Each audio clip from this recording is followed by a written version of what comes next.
প্রথম অগাস্টের 5 তারিখের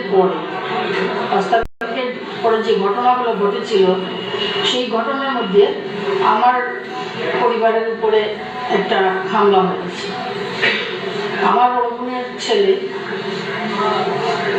সরকারি চাকরি করত, তার জুনিয়র কলিগ যখন গিয়ে সে ট্রান্সফার হয়ে গিয়ে জয়েন করলো, তার জুনিয়র কলিগ তখন থেকেই তার পিছনে লাগলো।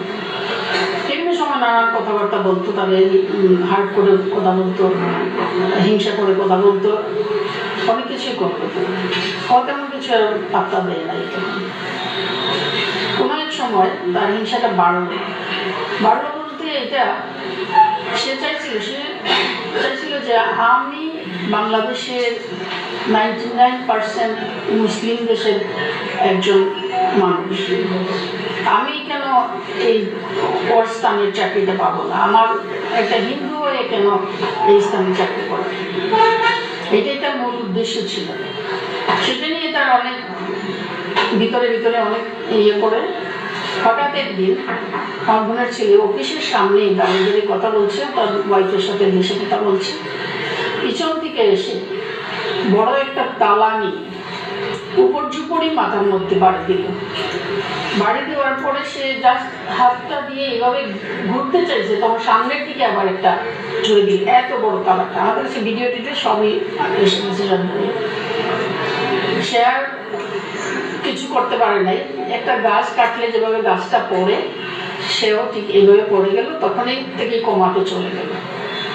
তারপর স্থানীয় হসপিটালে নিয়ে নেওয়া হলো। হসপিটালে ওরে রাখলো না, অবস্থা থেকে ব্লিডিং হচ্ছে, রাখলো না। তারপরে আরেক জায়গায় পাঠালো, শহরের বড় হসপিটালে পাঠালো, সেখানেও রাখে নাই। উপায়ন্তর না দেখে তার ঢাকাতে নিয়ে গেল।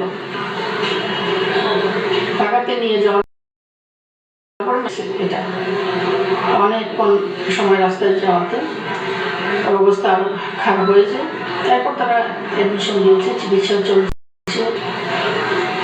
চেষ্টা করেছে ডাক্তাররা তাকে বাঁচিয়ে তোলার, অ্যাটলিস্ট যাতে সেন্সটা আসে, জীবনে ভালো তো থাকবে না, সুস্থ করলেও সে ভালো থাকবে না, সেটা ডাক্তাররা জানে। যে অবস্থায় মোটামুটি ব্রেনটা একদম থেতলে দিয়েছে এই অবস্থা। তার চিকিৎসা 28 দিন সে যুদ্ধ করলো মৃত্যুর সাথে। যুদ্ধ করার পরে দিন শেষ। এই হলো আমাদের বাংলাদেশের অবস্থা। এখন বোঝেন আমি কতটুকু দুঃখ ভারাক্রান্ত হয়ে আপনাদের কাছে এই কথাগুলো বলছি। তখন সময় আমার যে কি অবস্থা ছিল, এরপরেও দেশে এরপর থেকে তো কন্টিনিউ শুরু হলো।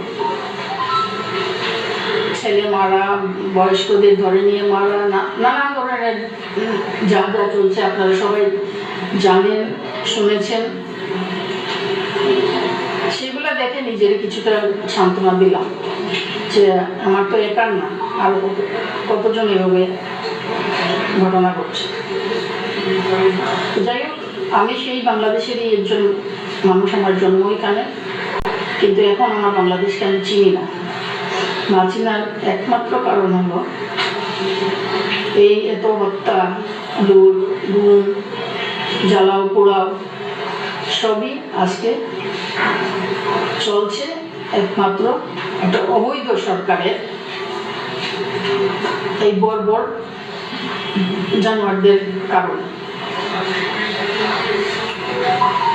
কাজে আপনারা বিষয়টাকে একটু গুরুত্ব দেবেন।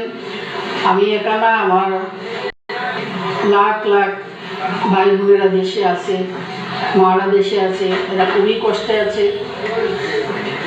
তারা প্রত্যক্ষ করছে, যুদ্ধ করছে জীবনের জন্য, কিন্তু কোনো উপায় খুঁজে পাচ্ছে।